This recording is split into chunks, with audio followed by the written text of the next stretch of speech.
हर साल 1 वैसाख को वैसाखी वाले दिन और खालसा साजना दिहाड़े के साथ साथ गुरु नानक साहिब जी का प्रकाश दिहाड़ा भी होता है।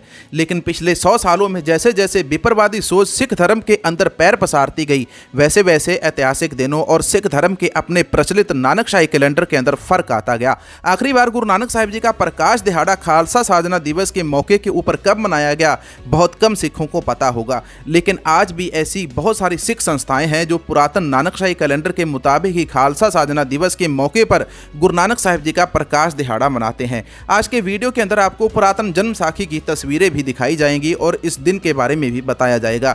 आइए आज के वीडियो में आपको इसके बारे में थोड़ी बहुत जानकारी के माध्यम से बताने की कोशिश करते हैं कि आखिर ये दिनों का फेरबदल कब और कैसे शुरू हुआ और ये 6 महीने का फर्क किस प्रकार से आता है। वाहेगुरु जी का खालसा, वाहेगुरु जी की फतेह।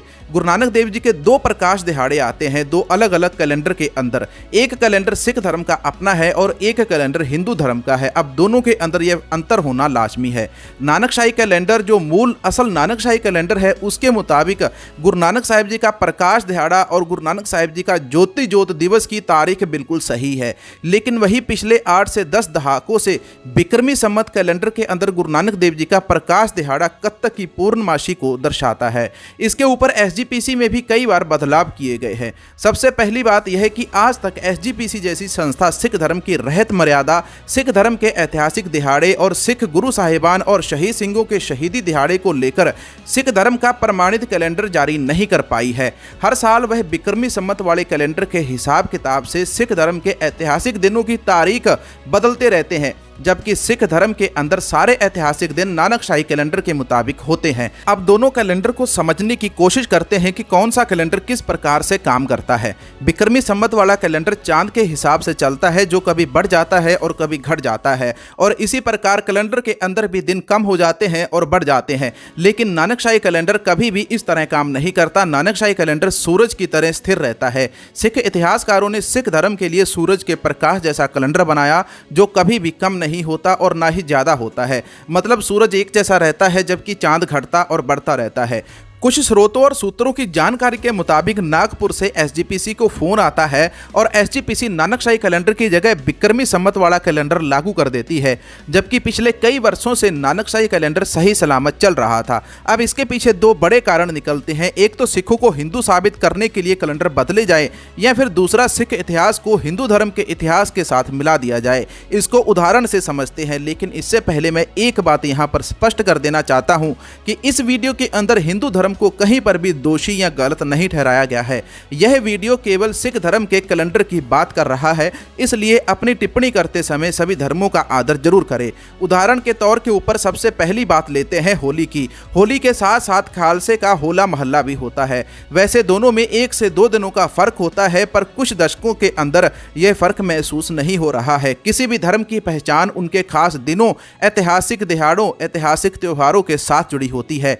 हिंदू धर्म का अपना कैलेंडर चलता है। हिंदू धर्म की कोई भी संस्था कभी भी नानकशाही कैलेंडर को लागू नहीं करेगी, क्योंकि उनका पूरा धार्मिक सिस्टम बिक्रमी संवत वाले कैलेंडर के हिसाब से है। इसीलिए सिख एक अलग धर्म है और सिख धर्म का भी एक अलग कैलेंडर है, अपना कैलेंडर है। अब दूसरे उदाहरण की बात करते हैं कि दिवाली और बंदी छोड़ दिवस की, तो यह दोनों दिन आज एक ही साथ मनाए जाते हैं। लेकिन आज से तकरीबन 50 से 60 साल पहले ऐसा नहीं होता था।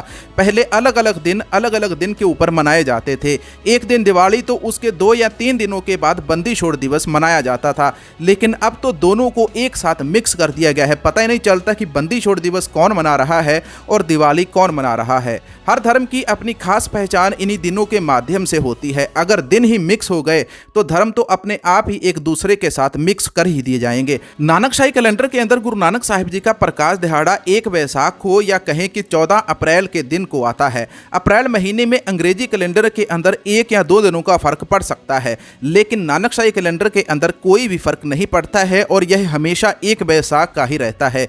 इसलिए एसजीपीसी और सिख संस्थाओं को मिलकर एक साथ यह कैलेंडर लागू करना चाहिए और फिर इस इतिहास की जांच करनी चाहिए, क्योंकि आज के समय के अंदर सिख धर्म सबसे ज़्यादा एसजीपीसी के ऊपर डिपेंड करता है और एसजीपीसी इस तरह किनारा नहीं कर सकती इन सभी बातों से। एसजीपीसी ने बादल सरकार के समय अनेकों गलतियां की और श्री अकाल तख्त साहिब जी के जथेदार भी इन मामलों के ऊपर चुप्पी सादे रहे। अब तकनीक के माध्यम से दिनों, महीनों और सालों का काम घंटों और मिनटों के अंदर किया जा सकता है। एसजीपीसी को तकनीक के माध्यम से ये बातें सिद्ध करके लागू करनी चाहिए और सिख धर्म का अपना नानकशाही कैलेंडर, ओरिजिनल कैलेंडर लागू करना चाहिए। आप स्क्रीन के अंदर 2 या 3 बार ऐसी तस्वीरें देख चुके होंगे। तस्वीर पुरातन जन्म साखी गुरु नानक साहिब जी की जन्म साखी से हमने ली है और इसके अंदर साफ साफ 1 वैसाख की तारीख को गुरु नानक साहिब जी का प्रकाश दिहाड़ा लिखा गया है।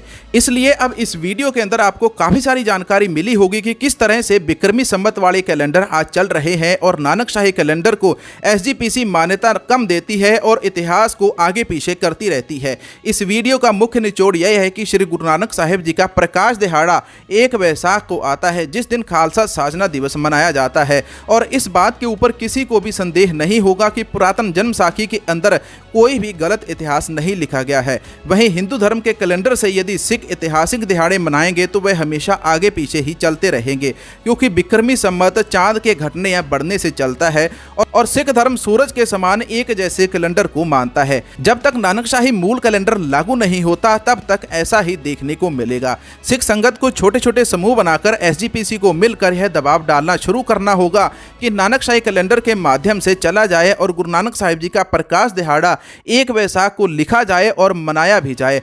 आपको जानकारी कैसी लगी अपनी राय जरूर दीजिए और चैनल को सपोर्ट जरूर करें। वाहेगुरु जी का खालसा, वाहेगुरु जी की फतेह।